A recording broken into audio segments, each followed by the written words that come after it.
बिस्मिल्लाहिर्रहमानिर्रहीम। मैं डॉक्टर इरफान अहमद हूँ। मैं डॉक्टर्स हॉस्पिटल लाहौर और फारूक हॉस्पिटल DHA में बतौर कंसल्टेंट नेफ्रोलॉजिस्ट माहिर इमराज़ गुर्दा के तौर पर खिदमत सर अंजाम दे रहा हूँ। आज हम एक बहुत इम्पॉर्टेंट टॉपिक डिस्कस करेंगे कि पेशाब के ऊपर झाग क्यों आती है। बहुत सारे लोग हमसे ये पूछते हैं कि डॉक्टर साहब हमारे पेशाब पे झाग महसूस होती है हमें। तो सबसे पहले तो ये डिटरमिन करना है कि पेशाब के ऊपर झाग आ रही है तो आइदर ये कोई पैथोलॉजिकल है या नॉर्मली ऐसा हो सकता है।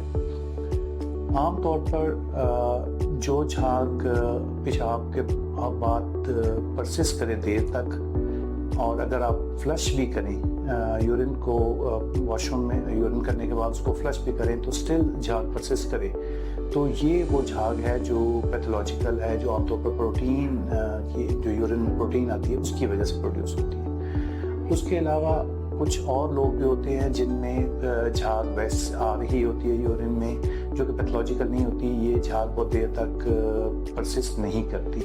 आमतौर पर यूरिन फ्लश किया जाता है तो ख़त्म हो जाती है, और ये वो झाग होती है जो आमतौर पर अगर यूरिन बड़े प्रेशर के साथ बाज़ पास किया जाता है तो उस सूरत में, या डिहाइड्रेशन की सूरत में कंसनट्रेटेड यूरिन पास किया जाता है तो उस सूरत में यूरिन के ऊपर थोड़ी बहुत झाग बन जाती है, लेकिन ये झाग कुछ देर में ख़त्म हो जाती है, और अगर फ्लश करते हैं यूरिन को तो ये ख़त्म हो जाती है। उसके बाद हम जिक्र करेंगे पैथोलॉजिकल झाग का, वो जो झाग जो प्रोटीन की वजह से यूरिन के ऊपर बन रही होती है। प्रोटीन की वजह से जो झाग यूरिन के ऊपर बनती है, इसके बहुत सारे कॉजेज़ होते हैं। आमतौर पर इसमें किडनीज़ के अंदर जो ग्लोमेरुलाई होते हैं, जो फिल्टर्स होते हैं, वो डैमेज हो जाते हैं। उसमें आमतौर पर जो प्रोटीन है वो यूरिन के अंदर अपीयर होना शुरू हो जाती है। आमतौर पर यूरिन के अंदर नॉर्मली 24 आवर में 150 मिलीग्राम तक प्रोटीन 24 आवर में अपीयर हो रही होती है, जो मिनिमल सी क्वांटिटी है। लेकिन अगर ये क्वांटिटी बढ़ जाए तो उस सूरत में हम उस सूरत को प्रोटीन यूरिया या एल्बुमिन यूरिया कहते हैं, और उस सूरत में आमतौर पर पेशेंट के यूरिन के ऊपर झाग भी अपीयर होती है, पाँवों पे सूजन डेवलप होना शुरू हो जाती है, और आँखों के नीचे सूजन डेवलप होना शुरू होती है, और आमतौर पर सांस की तकलीफ भी होना शुरू हो जाती है। पेशेंट को फेफड़ों के अंदर पानी इकट्ठा होना शुरू हो जाता है, बाजू का पेट के अंदर भी पानी इकट्ठा हो जाना शुरू हो जाता है। इसकी बहुत सारी अलामात होती हैं। अब इस चीज़ को कैसे डिटरमिन किया जाए कि ये प्रोटीन आ रही है झाग या नॉर्मल है, तो आमतौर पर हम पेशेंट को एक बात रिक्वेस्ट करते हैं नॉर्मल यूरिन कंप्लीट एग्जामिनेशन के लिए।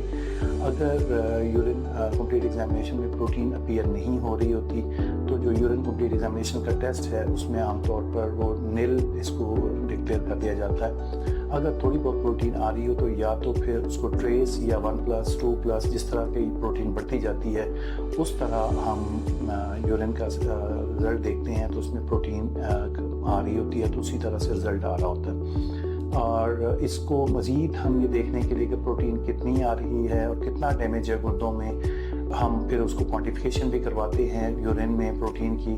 बाज़ हम पेशेंट से जो गोल्ड स्टैंडर्ड टेस्ट भी है, हम पेशेंट से रिक्वेस्ट करते हैं कि 24 घंटे का यूरिन इकट्ठा करें और उस 24 घंटे में के यूरिन में कितनी प्रोटीन है उसको क्वांटिफाई कर लिया जाता है। या अब लेटेस्ट हम एक सिंपल टेस्ट करते हैं स्पॉट यूरिन का, और उसमें यूरिन प्रोटीन क्रिएटिनिन रेशियो या urine albumin creatinine ratio request कर दी जाती है। तो अगर यूरिन एल्बुमिन क्रिएटिनिन रेशियो 30 से ज़्यादा आ रही है तो दैट मीन्स कि माइक्रो एल्बुमिन यूरिया है, पेशेंट को यूरिन में एल्बुमिन अपीयर हो रही है।